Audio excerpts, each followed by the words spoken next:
Untuk minggu ni kita akan masuk terus bab 1 bagi fizik tingkatan 5. Okey, yang mana chapter bab 6 yang tak habis untuk form 4 tu nanti kita catch up lah. Okey, so tingkatan 5 tajuknya bab yang pertama adalah daya dan gerakan 2. Okey, kamu dah belajar daya dan gerakan 1 di tingkatan 4. So ini adalah kesinambungan daripada tajuk tersebut. Okey, so apa yang kamu akan belajar hari ini?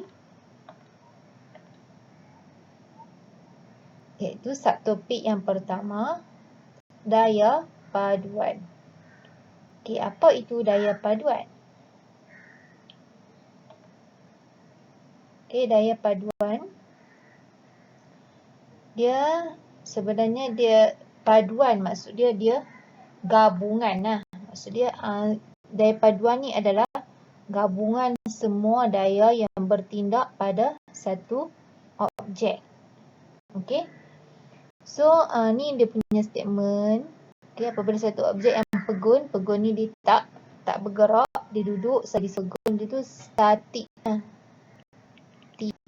Okey. Apabila satu objek tu statik, dikenakan daya yang magnitud dia sama, tapi arah yang bertentangan, objek itu akan dalam keadaan statik, dia tak bergerak.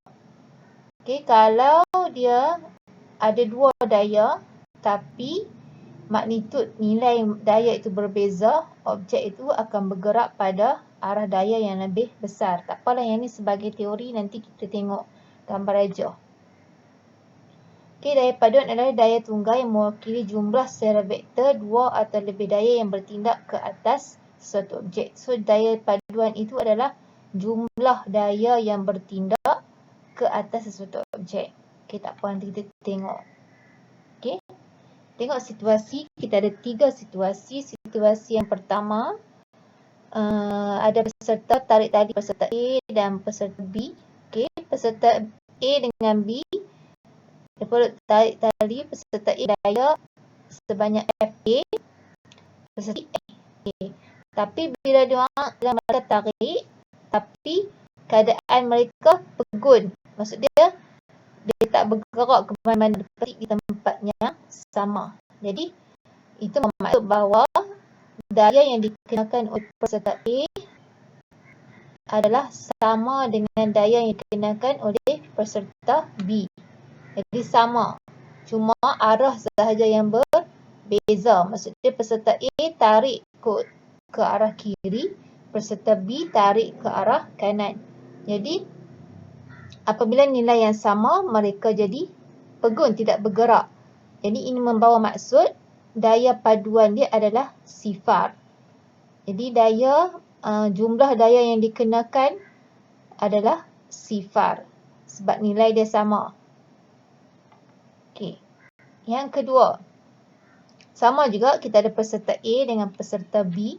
Kali ini pergerakan ada tapi bergerak ke kanan, bergerak ke arah B. Maksud dia A ni dia bergerak ke arah B. Bergerak ke arah B. Okey, ini bawa maksud daya yang dikenakan oleh peserta A, maksud dia peserta A tu daya dia tu lebih kecil daripada peserta B. Okey, daya peserta A lebih kecil daripada peserta B. Ini anak panah ni menunjukkan nilai daya lah.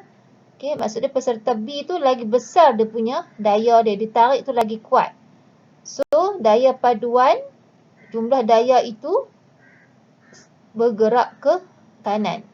Maksud dia daya paduan itu bergerak ke kanan. Sebab dia daya peserta B tu lagi besar. Sebab itu pergerakan pun pergerakan ke arah kanan. Okay, next.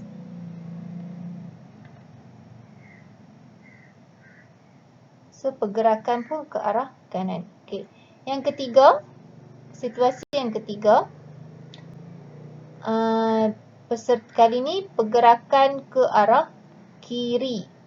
Okay, peserta A mengenakan daya yang lebih besar, jadi menyebabkan peserta B ni tertarik ke arah kiri. Jadi kalau ikut kita punya gambar aja. Ini ya. Peserta A, daya yang lebih besar daripada peserta B. Jadi, menyebabkan daya paduan itu berada di sebelah kiri. Okey. So, ini situasi dia. Sebab apa bergerak ke arah kiri? Sebab peserta A tu daya dia lebih besar daripada peserta B. Okey. Okey, so macam mana kita nak tentukan nilai dan vektor bagi daya paduan? Okey, kita tengok ada 4 situasi. Okey. 4 situasi, kita tengok satu persatu. Okey, situasi yang pertama. Dua daya bertindak ke atas satu objek pada arah yang sama. Maksud dia, kedua-dua daya itu berada pada arah yang sama. Contoh, kita ada daya 6 Newton dengan 8 Newton. Jadi macam mana kita nak tentukan daya paduan dia? Okey, kalau dia berada pada arah yang sama, okay, cara nak tentukan daya paduan adalah dengan menambah sahaja. So, bila dia arah sama, arah dia sama, arah dan daya. Maksud dia adalah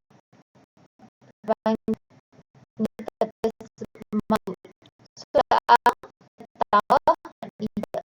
So, dia ada Newton dengan so, bukan nilai 6 dengan 8 ni. So, keempat, itu dua dia adalah 14.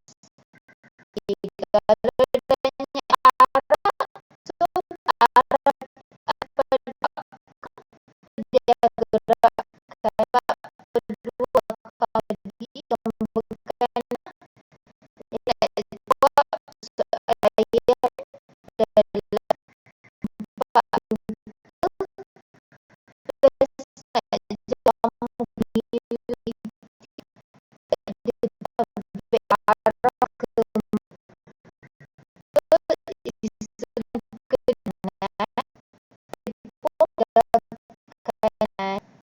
Itu daya paduan untuk situasi yang pertama. Kita tengok contoh. Ini soalan macam situasi 1. Tentukan magnitudo dan daya bagi arah daya paduan untuk dua daya yang berikut. Sama macam situasi 1 2.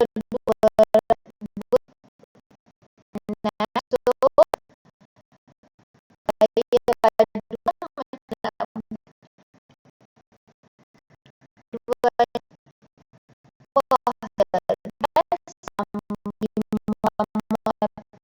daya paduan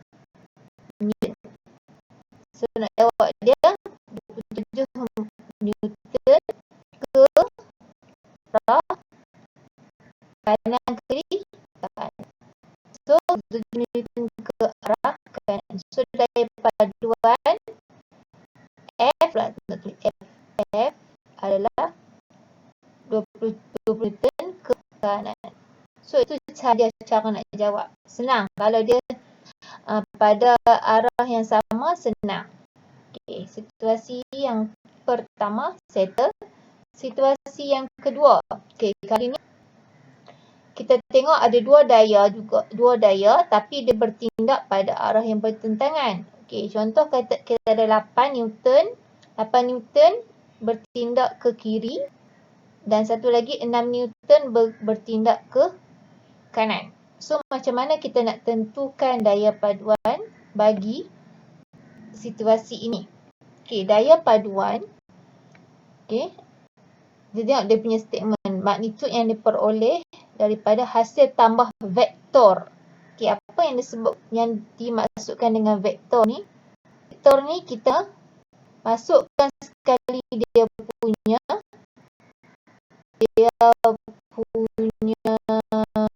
arah ada kiri ataupun kanan. Kita ke kiri negatif. So, kalau ke kanan dia akan negatif. Itu maksud vektor tu dia kamu nak tambah nanti. Kamu kena masukkan sekali dia punya simbol bagi menunjukkan arah tersebut. Macam dia punya contohnya cara pengiraan. Okey, so daya paduan F sama dengan negatif 8. Sebab apa negatif 8? Sebab daya yang 8 Newton ni dia bergerak ke, kita masukkan juga tanda negatif untuk menunjukkan daya itu bergerak. Okey, tambah 6. Okey, tambah 6.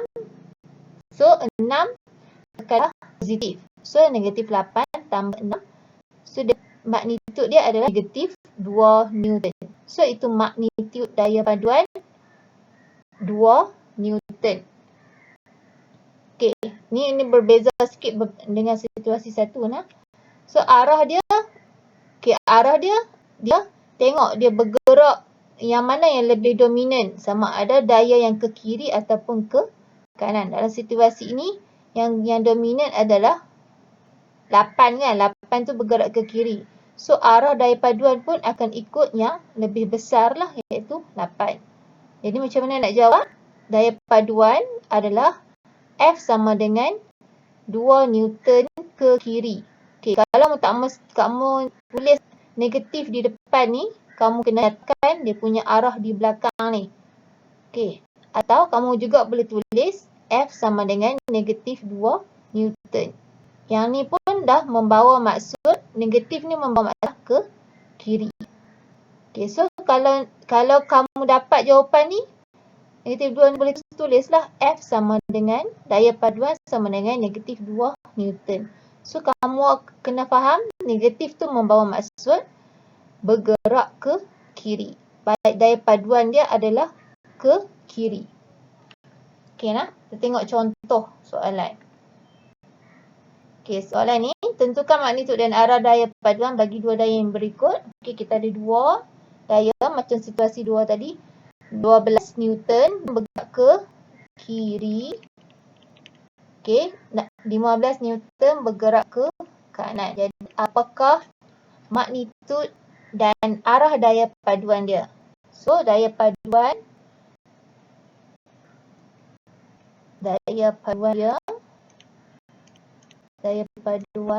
F sama dengan negatif 12 sebab bergerak ke kiri 15. Okey, jawapan dia 12 tambah 15 3 Newton. Okey, so daya paduan adalah 3 Newton. Kalau nak nyatakan ke arah pun boleh, 3 Newton ke arah kanan ke kiri. Dapat jawapan apa? Positif. Positif maksud dia ke arah kanan. So, daya paduan bagi situasi ini adalah 3 Newton ke arah kanan. So, settle senang. Dua situasi, nanti kita tengok part 2. Kita stop dulu untuk this one.